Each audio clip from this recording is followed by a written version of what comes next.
We're now going to get into vapor mixtures of different gases within the vapor. And we'll call this module 11A. And start looking at gas mixtures and what happens when you have liquid that evaporates into the gas, or vapor-liquid equilibrium. Mixtures of gases. We need to take a look at certain composition measures. How do we measure how much of a component is in a gas?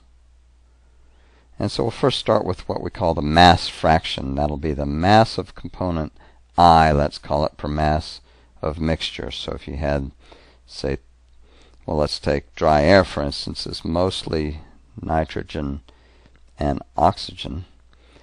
So you have a mass of oxygen per total mass would be called the mass fraction of oxygen.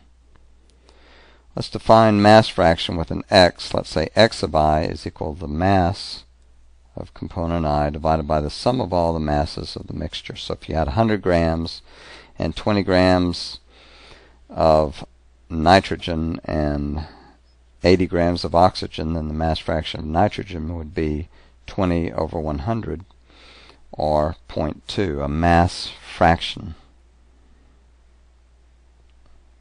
Then we have mole fraction. If we do what we call a molar basis, the mole fraction will give it the symbol Y sub I, would be the moles of component I per moles of mixture. And we'll call N, the number of moles in a mixture, N sub I, divided by the sum of all the moles would be the mole fraction. Now the mass fraction and the mole fraction are related, but they're not usually the same number because the molecular weights of the species will be different. So if we take the sum of all the mole fractions, that would be the sum of N sub I over the sum of N, which would, when we add all those up, would be the sum of N sub I over the sum of N sub I is equal to 1. So the sum of the fractions should always equal the whole, and that's true for mole fractions as well as mass fractions. Let's take an example. 3 grams of water is mixed with 50 grams of nitrogen at 100 degrees and 1 bar. What is the composition of the mixture on a mass and a mole basis? So if we have our 50 grams of nitrogen, add 3 grams of water, and at that temperature and pressure it's all going to be in the vapor phase. So we'll be looking at a mole fractions as properties of the vapor. We want to know the mole fractions as well as the mass fractions. So Y sub I mole, X sub I mass. And so we get organized and set up a table. As soon as I start dealing with multiple components, I'll set up some sort of table, usually, to keep organized. So I have this many grams, that's M sub I of the nitrogen, this many grams of water. And then I want to know the molecular weight, so I'll take the molecular weight of nitrogen, molecular weight of, let's say, water is 18. And then I can calculate N sub I from that. So N sub I here will be 50 over 28, or 1.79 moles of nitrogen that I have for that 50 grams. And then I have 3 divided by 18, or 0.167 moles of oxygen. So you can see, let's see, the total 50, the mass fraction, 50 divided by 53, it's going to be my 0.943, and 3 divided by the 53 total grams is 0.057, that adds up to 1. By the same token, if I take this total moles, it'd be 1.79 plus 0.167. That comes up to 1.957. And I can get the mole fraction of nitrogen would be 1.79 divided by 1.957. And that comes out to 91%, or 0.915, be the mole fraction of nitrogen, which is not equal to the mass fraction of nitrogen. And the mole fraction of water would be 1 minus 0.915, or 0.085, because we know that they have to add up to 1. So you can check that in another way by calculating from the number of moles divided by the total moles, and you should get the same number. And this is basically what I have here. Actually slightly different, 0.914 versus and 0.086. I had 0.085, so there's some rounding errors there. The average molecular weight is something that's good to know. That's in a mixture, the total amount of mass divided by the total number of moles. So the total mass was 53. The total moles, 1.953.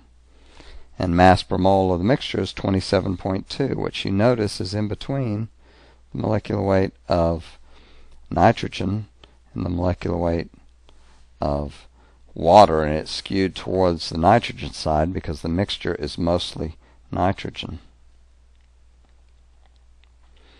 Again, setting up a table is probably the easiest way to not lose track of what you're doing and to stay organized. I don't like to remember things in terms of formulas, so I'll just try and set up a table instead. Now, here's a concept called the partial pressure. The partial pressure is defined as the mole fraction in the mixture times the total pressure. We often say that the total pressure is the sum of all the partial pressures. So the sum of all the y's, take P outside, times P.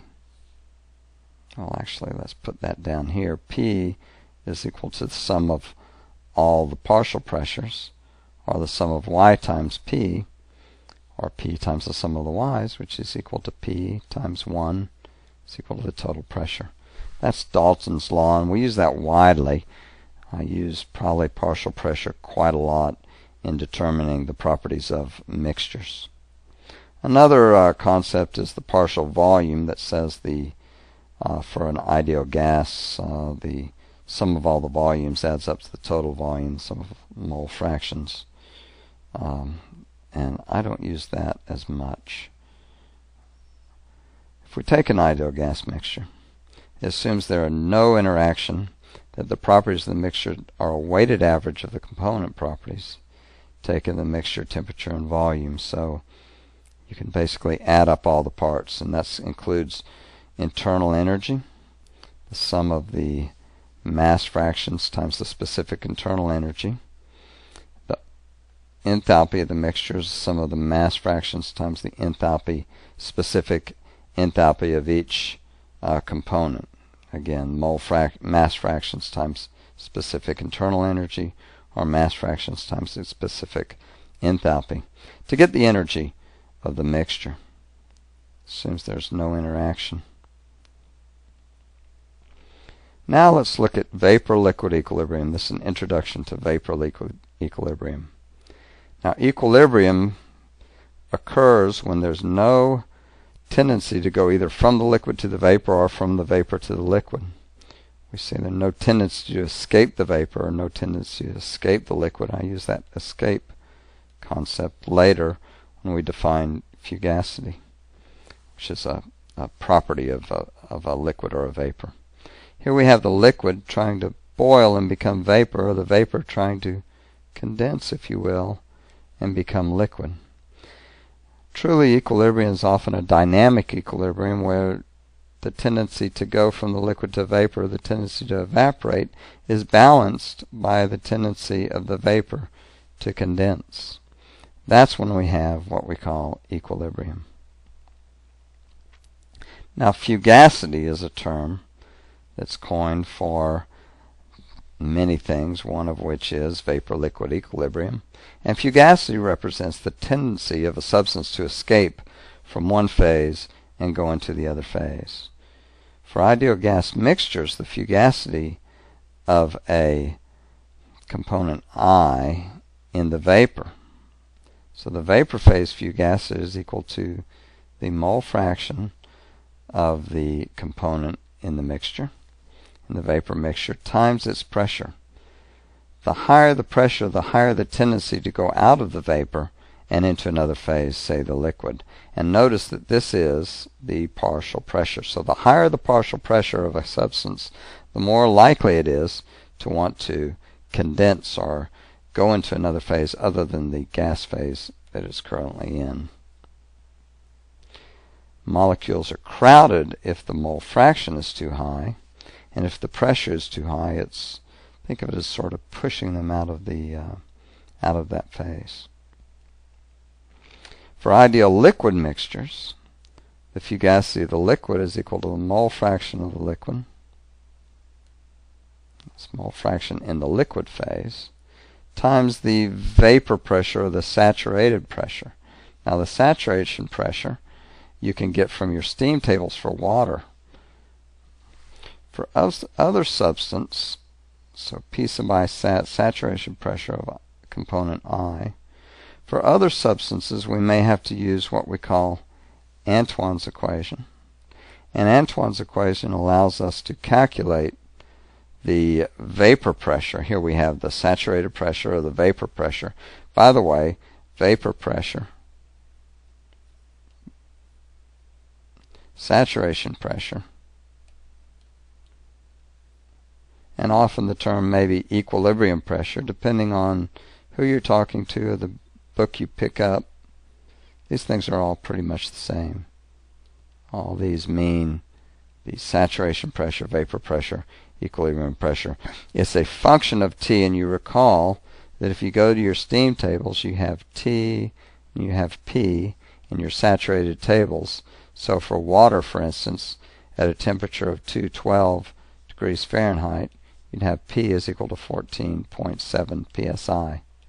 If you went up to 250 degrees Fahrenheit, you'd be looking on the order of about 29 point something or about 30 psi. So remember, the higher the temperature, the higher the vapor pressure, higher the saturation pressure. You can get this for other chemicals, other substances, with Antoine's equation, which often takes this form: the log of the vapor pressure is equal to some constant A minus some constant B divided by C, third constant, plus T. We won't use Antoine's equation too much in this course, as we'll be focusing mostly on water, and you can get that data from the steam tables. At equilibrium, the fugacity, now let's go back to fugacity. Remember, fugacity comes from the word, well, the root of this comes from the same root as fugitive, to flee or tendency to escape. So the fugacity of the liquid, tendency to escape the liquid, is equal to the tendency to escape the vapor. We say these are balanced, and we have equilibrium. So, plugging in what we defined as the fugacity of an ideal gas, an ideal liquid mixture, and an ideal gas mixture, we find that the mole fraction of the liquid times its vapor pressure, which again, remember that vapor pressure is a function of T. I'm not writing times T, I'm writing P is a function of T, is equal to the mole fraction of the substance in the vapor times the total pressure. So liquids, as we've always indicated before, liquid fugacities are a function of temperature, primarily a function of temperature. This relationship is called Raoult's law, and it's widely used for calculating vapor-liquid equilibrium for ideal mixtures. Let's see. Let's take an example. Liquid water is in equilibrium with air at 1 atmosphere and 30 degrees C. What is the mole fraction of the water in the air? By the way, what does it mean to be in equilibrium when water is in equilibrium with the air? In the morning, you might wake up and find, here's the grass. Well, you find little dewdrops on the grass, or you may see a little fog in the air. When you see fog, then you have pretty much an equilibrium situation set up, because the liquid and the vapor are together there, and one is trying to condense and the other may be close to evaporating. Okay, so let's look at this example. Liquid water is in equilibrium with the air, and the temperature is 30 degrees, so T equals 30, P equals 1 atmosphere, and we can solve this problem.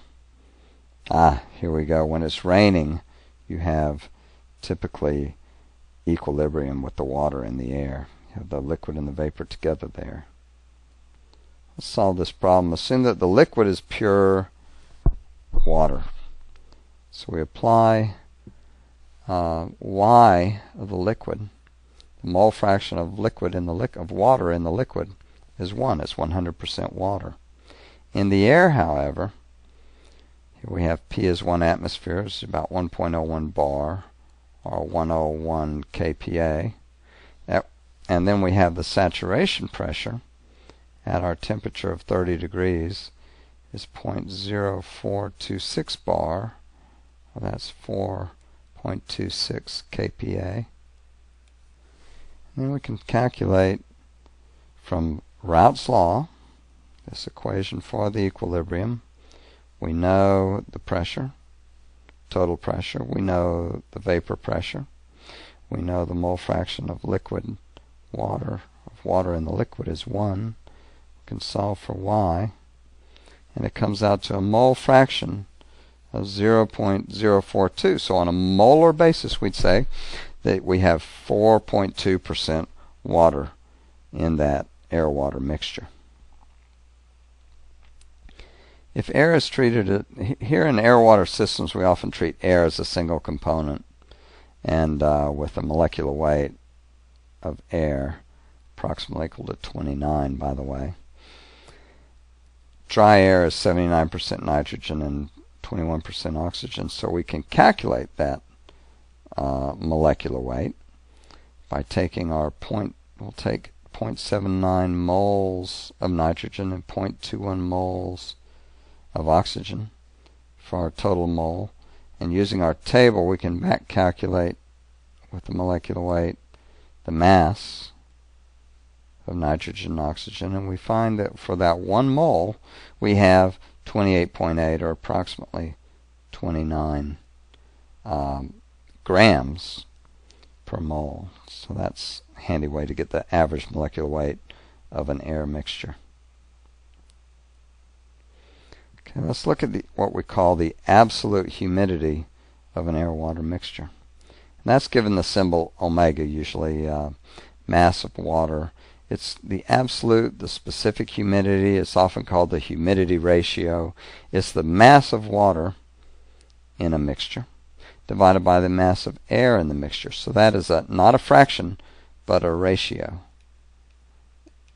And that will have units of, let's say, kilograms water per kilogram air, or pounds of water per pound of air. And you see, to get this from the mole fraction, we can take Y, moles of water per moles of mixture, and if Y is the moles of water, then 1 minus Y would be the moles of air per mole of mixture. So you see the moles of mixture cancel. And then if we multiply that times the molecular weight of water to get it on a mass basis, that's grams of water. By the way, that's 18 grams of water. And the molecular weight of the air is 29. Then the moles of water will cancel, and the moles of air will cancel, and you wind up with grams of water per gram of air, or kilograms of water per kilogram of air. And that is the absolute humidity, or the humidity ratio, we call it. So this comes out to Y over 1 minus Y times 18 over 29. This number is 0.622 if you want to get a quick calculation. Now let's look at the relative humidity. The absolute humidity is how much water is in the air, and if you have a mass of air, and this happens often in the weather, moving along, and you start to lower its temperature, then at some point you'll see that it'll start to condense.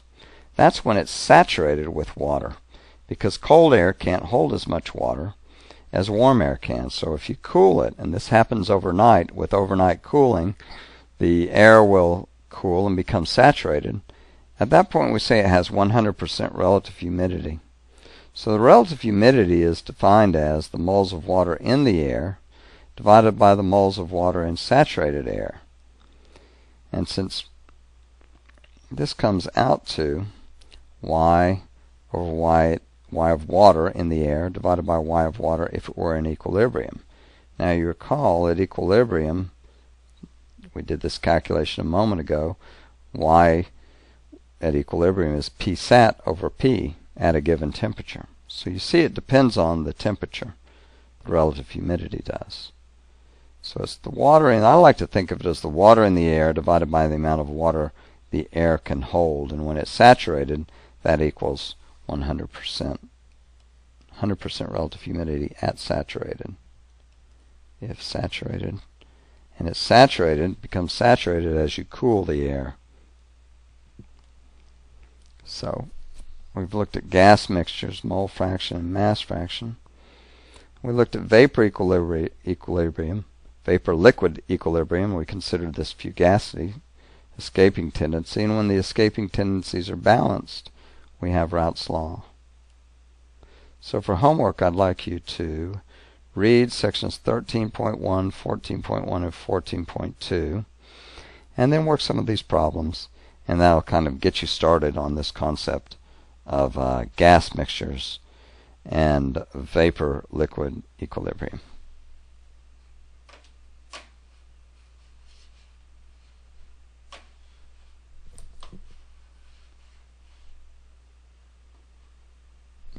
Okay, if I can find